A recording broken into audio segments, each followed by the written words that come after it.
Bismillahirrahmanirrahim. Assalamualaikum warahmatullahi wabarakatuh. Alhamdulillahilladzi hadana lihada wa ma kunna linahtadiya laula an hadanallah.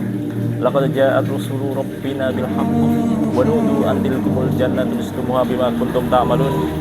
Waladzi arsala rasulahu bil huda wa dinil haqq liyudhhirahu 'ala dini kulli walau karihal musyrikun. Asyhadu alla ilaha illallah wa asyhadu anna Muhammadan abduhu wa rasuluh sallallahu alaihi wasallam wa ala alihi wa ashabihi. Amma ba'du. Ikhwatal Islam, ikhwatal iman, akramanallahu wa iyyakum. Semoga Allah senantiasa memuliakan kita semua. Alhamdulillah, syukur kepada Allah kita dipertemukan kembali pada kesempatan sore yang cerah ini. Alhamdulillah, anak sedang nyantai di depan rumah sambil menikmati suasana sore yang agak mendung-mendung ini. Baik, pada kesempatan ini anak kembali menyapa antum semua di channel ini.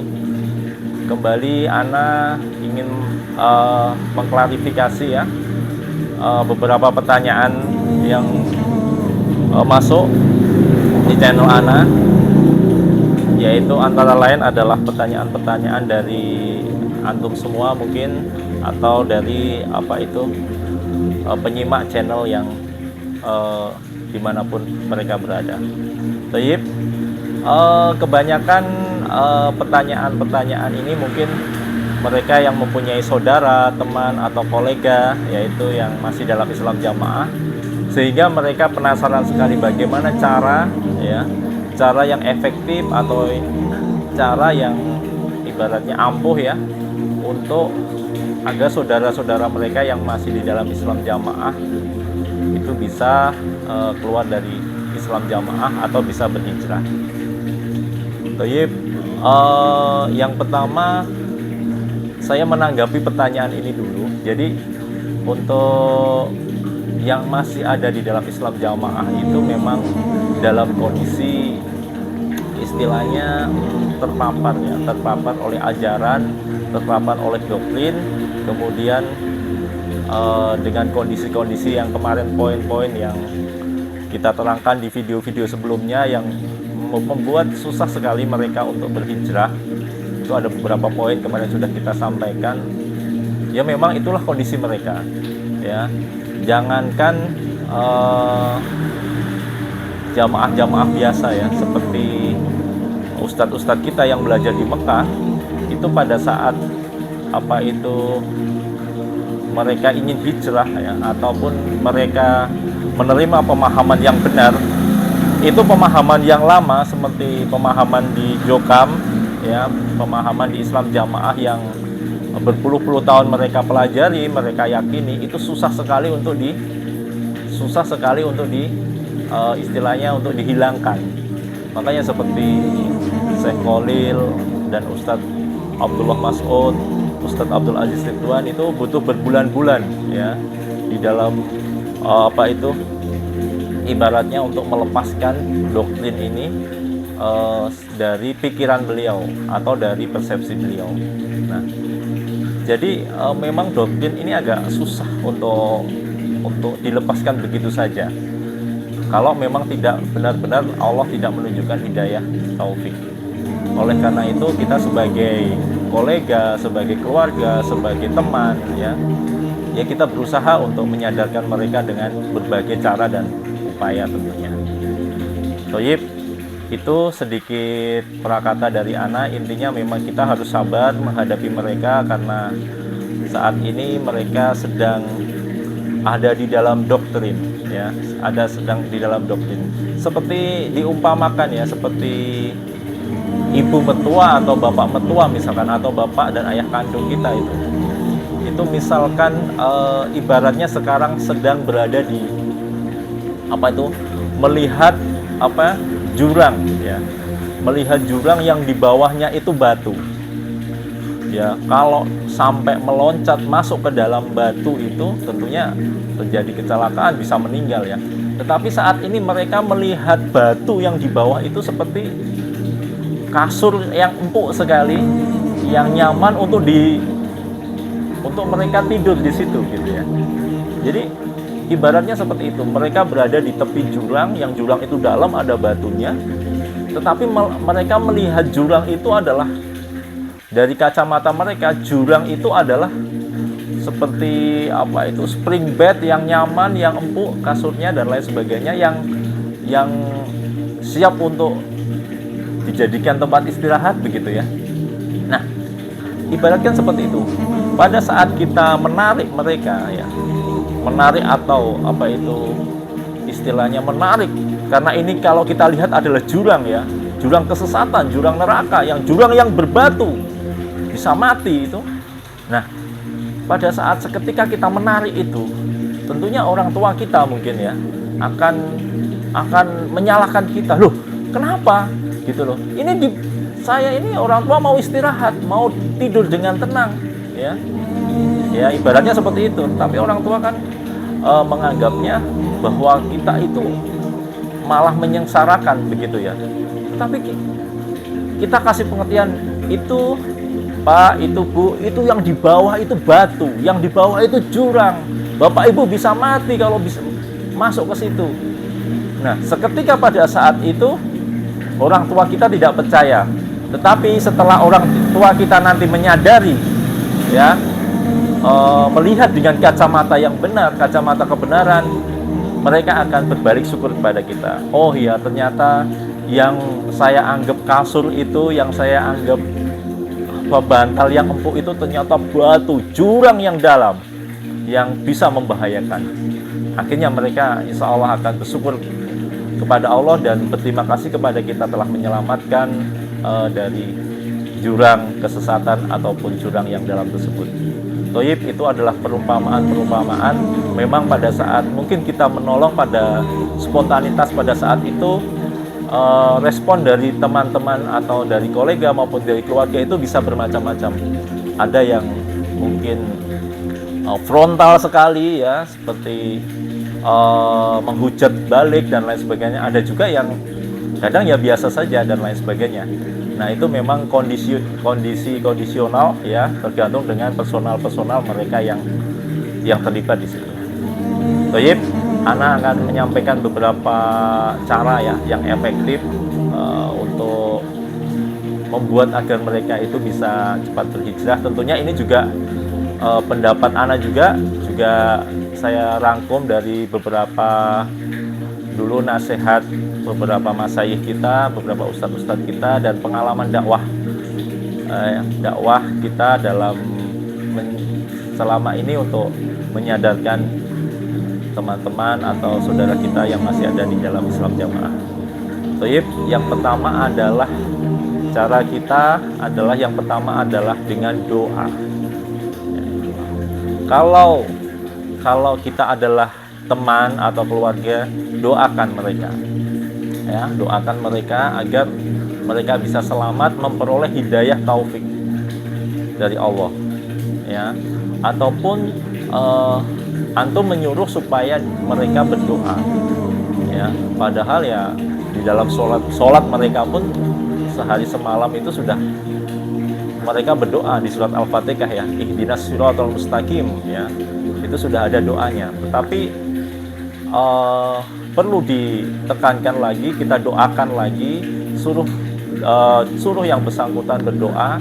Kalau apa itu menambah doa-doa, terutama untuk memperoleh hidayah taufik dari Allah agar bisa terbuka hatinya.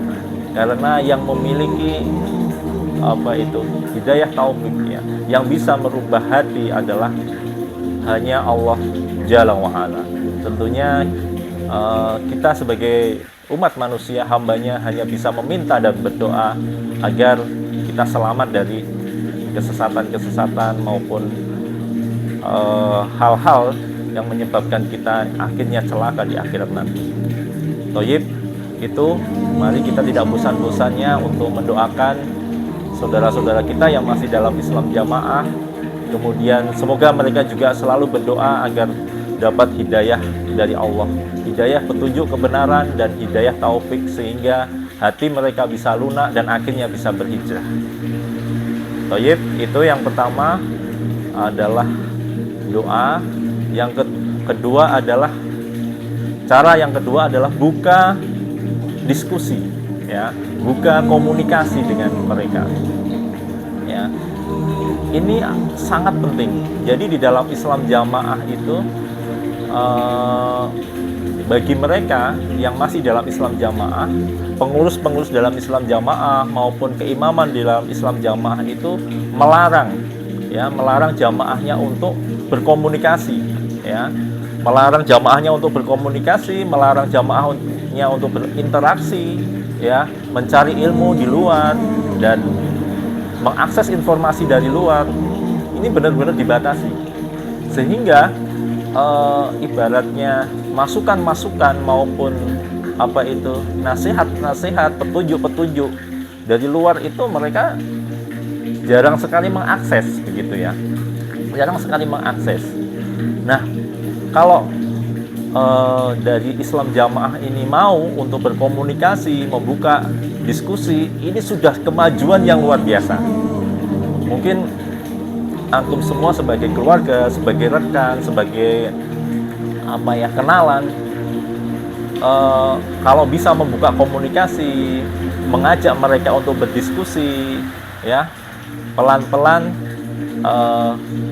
itu akan membuka akal pikiran dan hati nurani dari teman-teman kita atau keluarga kita yang di dalam Islam jamaah, sehingga sedikit banyak mereka akan sadar dengan kesesatan maupun kekeliruan mereka yang selama ini mereka yakini. Toyib, memang ini tidak mudah, ya, tergantung dengan kondisi dari personal yang terlibat di sini, sehingga pintar-pintar kita dalam menyampaikan.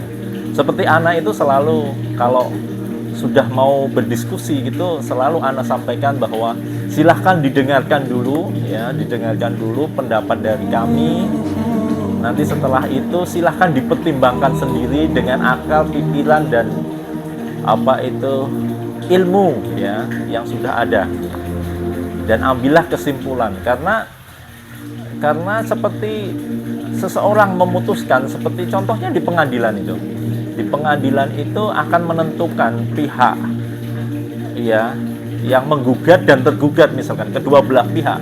Itu kan dihadirkan semuanya. Kesaksian dari pihak A, kesaksian dari pihak B. Akhirnya nanti setelah hakim itu ibaratnya mendengar dari penjelasan dari kedua belah pihak, barulah si hakim ini bisa memutuskan mana yang benar, mana yang tarjih, mana yang kesimpulan ataupun yang jalan yang harus ditempuh selanjutnya.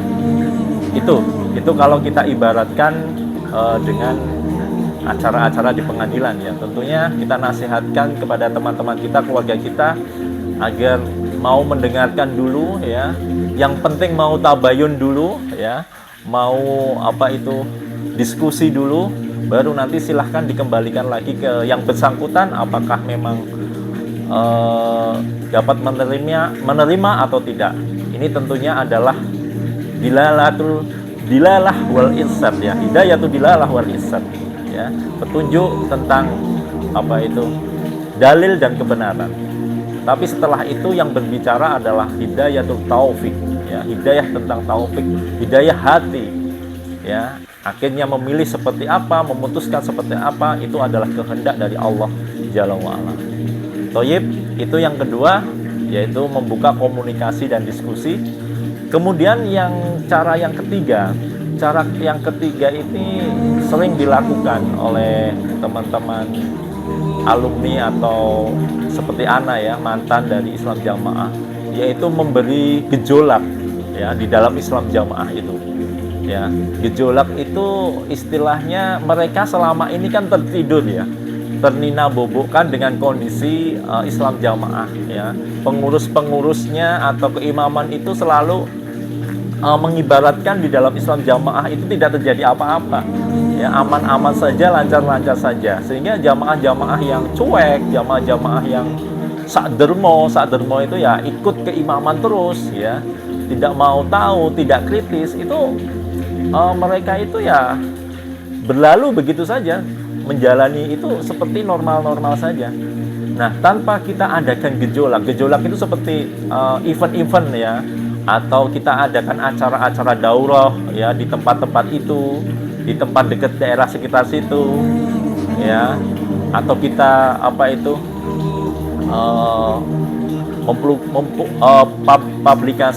mempublikasikan dari aktivitas kita, sehingga menyebabkan mereka itu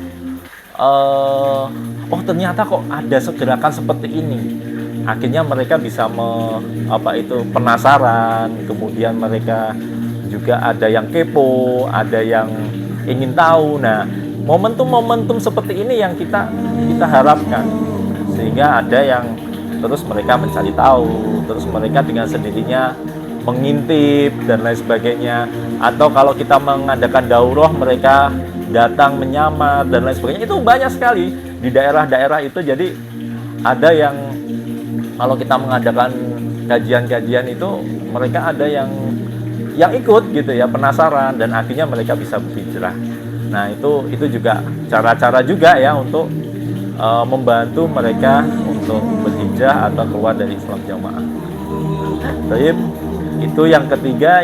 Yang keempat ini lebih ke pengaruh ya. Yang keempat itu lebih ke pengaruh tokoh ya. Jadi di dalam Islam Jamaah itu ada namanya sosok figur atau tokoh yang ditokohkan ya.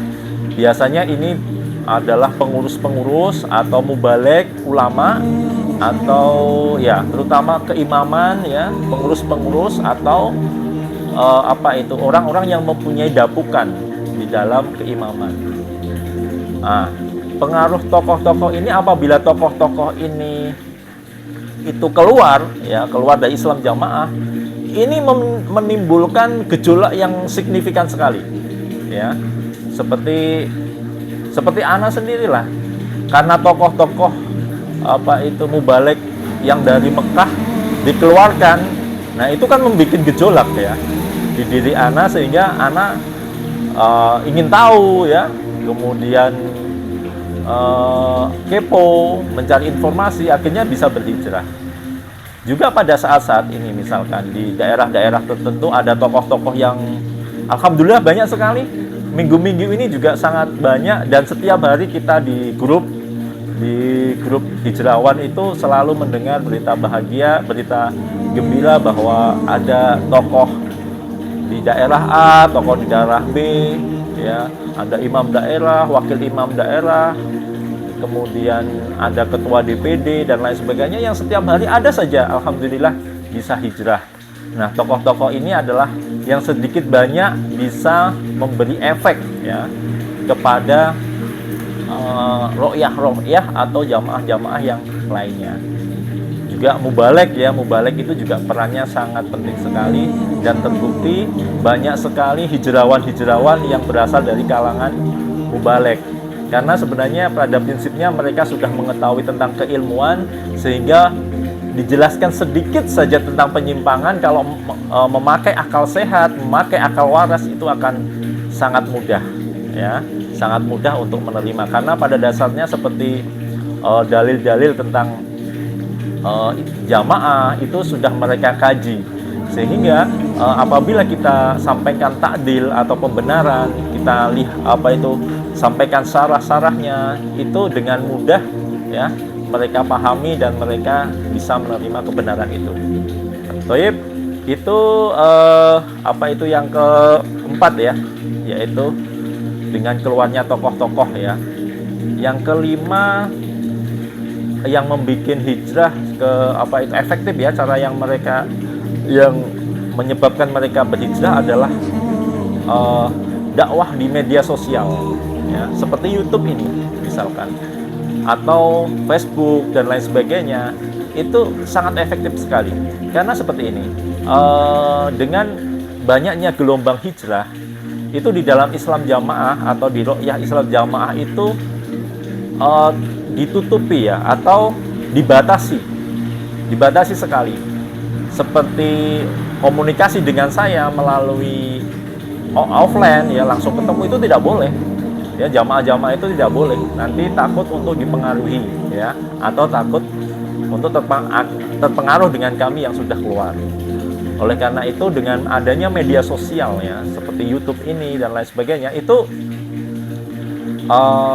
dengan adanya kondisi global ya, di mana komunikasi itu arus informasi itu tidak terbatas, sehingga mereka yang di dalam Islam Jamaah itu bisa mengakses ya, seperti video-video YouTube seperti ini yang di dalam Islam Jamaah, ternyata itu banyak sekali yang mengakses ya. Seperti kemarin di channelnya Ribat ya, Ustadz Ikhwan itu sudah puluhan ribu kan, puluhan ribu, sehingga kalau dihitung-hitung itu bisa beberapa daerah ya yang mengakses channel beliau. Nah, dihitung-hitung ya, distatistikkan begitulah kemarin itu, sehingga yang disinyalir menonton itu banyak sekali di kalangan Islam Jamaah, dan itu memang terjadi ya, terjadi betul dengan kondisi yang sekarang ya. Kemarin ada statement dari salah satu ulama sepuh ya, ulama sepuh itu ada statement, mungkin juga sudah viral ya di video-video yang lain. Jadi menyatakan bahwa ulama sepuh ini mengatakan ke Bapak Imam bahwa kita sekarang dalam kondisi darurat ya. Di dalam itu sudah banyak bunglon ya. Bunglon itu bagi penyimak channel ini yang mungkin masih belum tahu istilahnya. Jadi bunglon itu kan kalau kita analogikan itu hewan, ya ini cuma analogi ya, perumpamaan yang bisa berubah warna ya di dalam kondisi tertentu. Misalkan di kayu dia bisa berubah menjadi coklat, kemudian di daun dia juga bisa berubah menjadi hijau. Jadi diumpamakan banyak sekali di dalam Islam Jamaah itu yang kepahamannya sudah berubah ya, sudah benar, tetapi dia masih di dalam ya. Itu yang kita sering juluki ya, ini cuman perumpamaan saja ya, perumpamaan mereka sebagai bunglon. Jadi jumlah mereka sangat banyak sekali yang masih di dalam Islam Jamaah, kemudian mereka belum bisa hijrah betul ya, belum hijrah secara terang-terangan ya. Mungkin masih ada keraguan, bisa saja. Kemudian mungkin masih melihat situasi dan kondisi ya, dengan faktor-faktor yang dalam video yang lalu sudah Anda sampaikan. Masih banyak mempertimbangkan kondisi keluarga, kondisi perekonomian ya, zona nyaman ya, seperti yang kemarin kita sampaikan itu, sehingga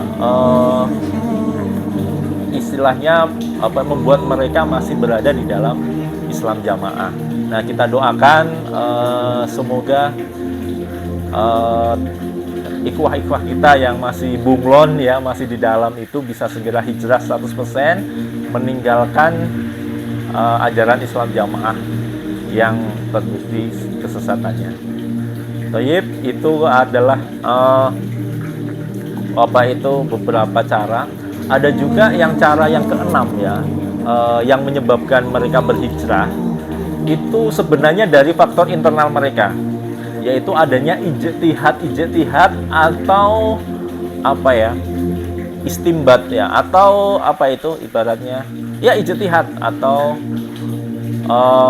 istilahnya keputusan-keputusan dari kepengurusan atau keimaman yang memberatkan ya, atau dirasa tidak masuk akal.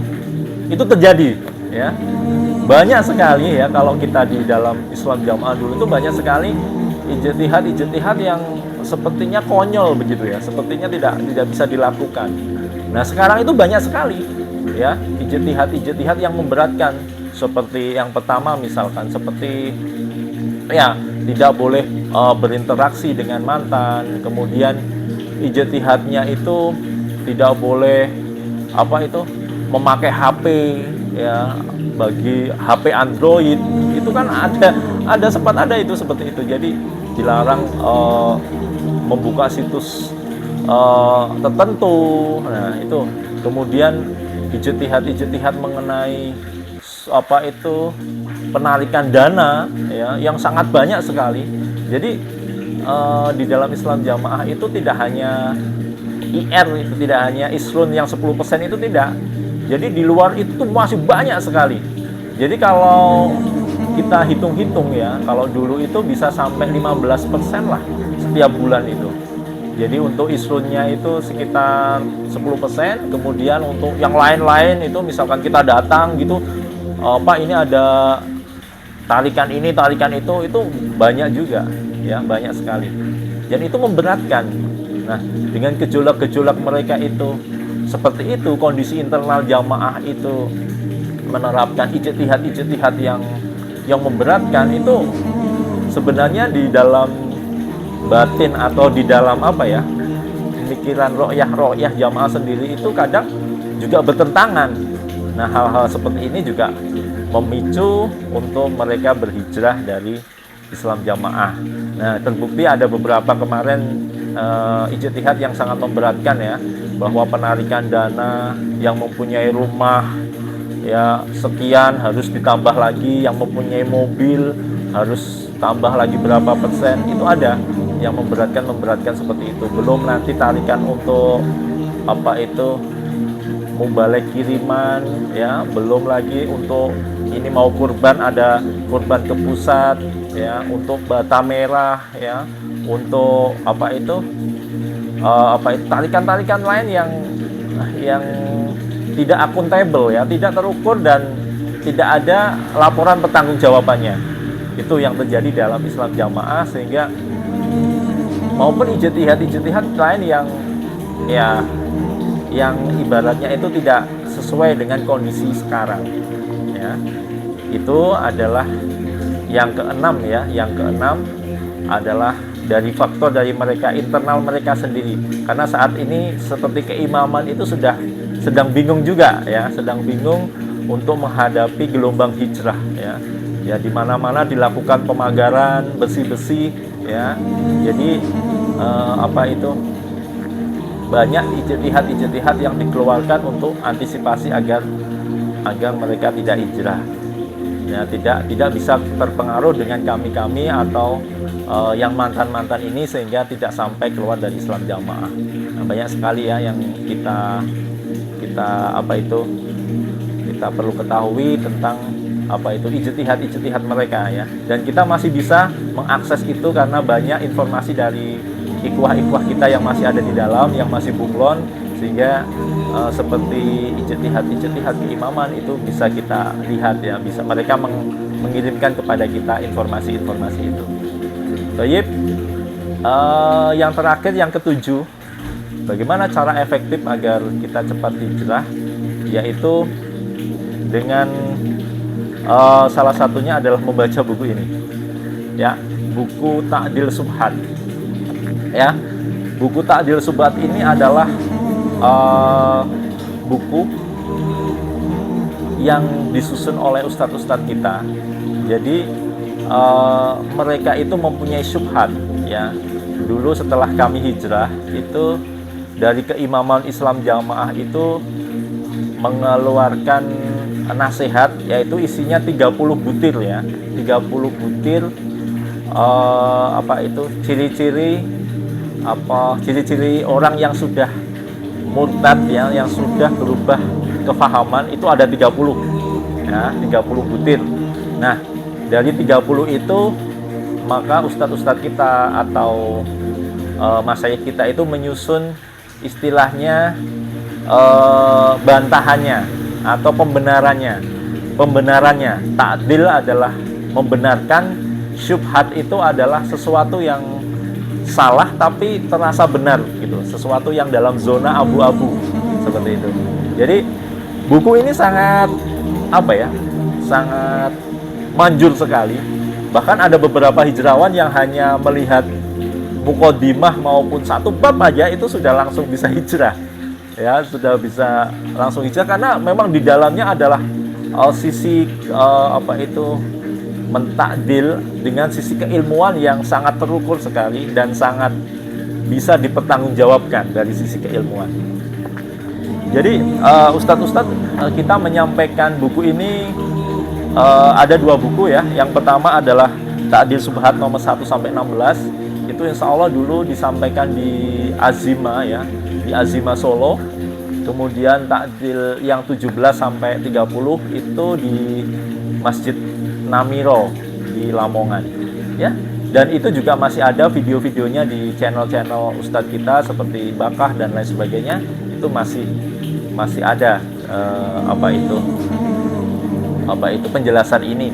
Dan kami di para mantan-mantan ini juga punya PDF-nya, sehingga kalau ada hijrawan baru ataupun yang kolega kita yang apa itu pengen kita kasih tahu kesesatannya, tinggal kita kirim PDF-nya, itu mereka akan membaca dan mereka banyak sekali yang apa itu yang langsung goyah ya pemahamannya, karena memang di dalam buku ini sangat sistematis sekali. Ana ingin menyampaikan saja ya, menyampaikan mukodimah dari buku ini atau kitab ini yang sangat luar biasa Ustadz kita. Jadi kadang hanya melihat mukodimahnya saja sudah bisa langsung mengerti ya selama ini yang dilakukan oleh Ustadz kita ya. Ana bisa sampaikan saja mukodimah sebentar ya. Yang pertama adalah tulisan tentang kitab ini ditujukan untuk yang pertama, memperbaiki dan meluruskan kesalahan-kesalahan yang ada di dalam Islam jamaah, baik akidah, ibadah, muamalah, akhlak dan adab, agar lebih sempurna dan selalu berada di jalan yang benar ya, sesuai dengan tujuan awal jamaah Islam jamaah didirikan, yaitu mengkaji, memahami dan mengamalkan Quran hadis dengan murni niat mukhlis karena Allah, dengan tujuan ingin masuk surga, selamat dari neraka. Nah itu, jadi buku ini adalah membenarkan ya atau meluruskan kembali kesesatan-kesesatan di dalam jukam, kesalahan-kesalahan di dalam Islam jamaah. Yang kedua, tulisan ini atau buku ini tidak ditujukan untuk merusak ya, membubarkan, merongrong dan menggembosi Islam jamaah. Jadi sama sekali memang tujuan kita dari awal itu tidak untuk merusak Islam jamaah, bukan, hanya meluruskan. Tetapi tanggapan dari keimaman adalah menyampaikan bahwa kami ini perusak, kami ini meresolusi, kami ini ingin melakukan kudeta, bahkan ustadz-ustadz kami dituduh ingin menjadi imam ya, dan lain sebagainya. Banyak sekali fitnahan-fitnahan kepada kami, sehingga kesannya kami adalah sebagai pengkhianat dan lain sebagainya. Padahal kami itu hanya pengen meluruskan, tidak sama sekali tidak pengen merusak. Nah, terutama ustadz-ustadz kami itu ingin memperbaiki itu dari pusatnya Islam jamaah, dari petinggi-petingginya. Karena sebenarnya kalau petinggi-petingginya seperti keimaman, wakil 4 itu sudah mau, itu di bawahnya itu otomatis ikut saja sebenarnya, mudah saja. Nah, karena di pusat sudah qadarullah, sudah mereka menolak ya, dan akhirnya ustadz kita dimurtadkan. Akhirnya apa boleh buat, kita sekarang berada di luar Islam jamaah. Dengan cara-cara ini harapan kita bisa menyadarkan mereka yang masih ada di dalam. Baik, kita lanjutkan yang poin terakhir ini. Kami tulis semua ini karena kami mengemban amanat dari Allah, Rasul, untuk menyampaikan ilmu dan meluruskan, memperbaiki kesalahan-kesalahan, kemungkaran-kemungkaran yang ada di depan mata, sebagai praktek ta'awun alal birri wa taqwa, dan kewajiban saling menasihati, juga mengingatkan sesama Islam, sesama iman yang sama-sama mempunyai tujuan ingin masuk surga, selamat dari neraka. Secara khusus, ini juga sebagai bukti bahwa kami ingin menyampaikan amanat ilmu kepada jamaah, karena kami berangkat ke Mekah mencari ilmu, menyampaikan ilmu, dan meluruskan subhat-subhat serta kesalahan Islam jamaah ini. Maka kami sudah menunaikan amanat, dan apabila kami tidak menyampaikan ini, maka kami telah berkhianat kepada Allah, Rasul, kepada orang-orang yang telah mengamanatkan dan membiayai kami untuk mencari ilmu. Nah, itu adalah apa itu tujuan ya. Jadi ustadz-ustadz kami yang memang dulunya belajar dibiayai oleh Islam Jamaah hanya menyampaikan amanat dari Mekah ya.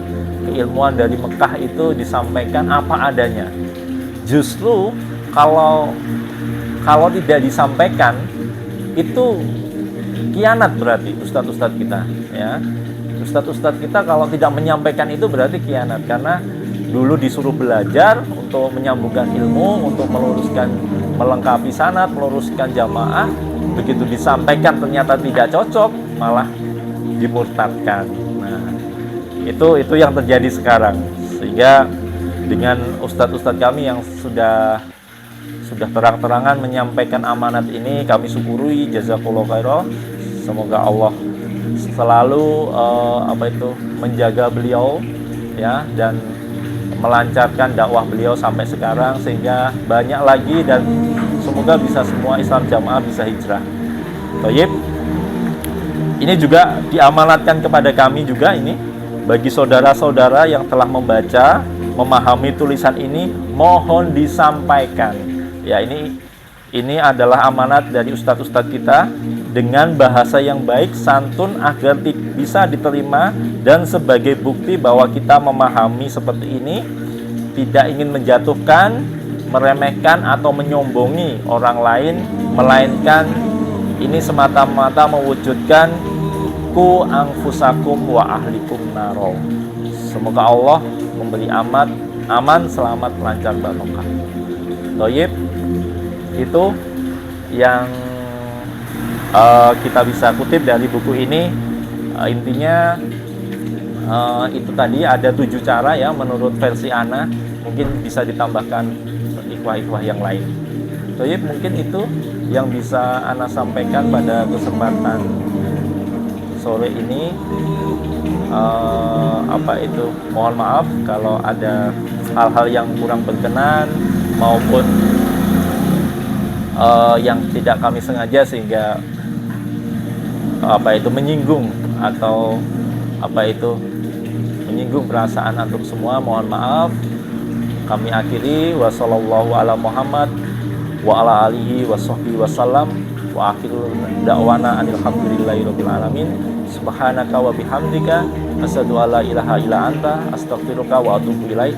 Wassalamualaikum warahmatullahi wabarakatuh.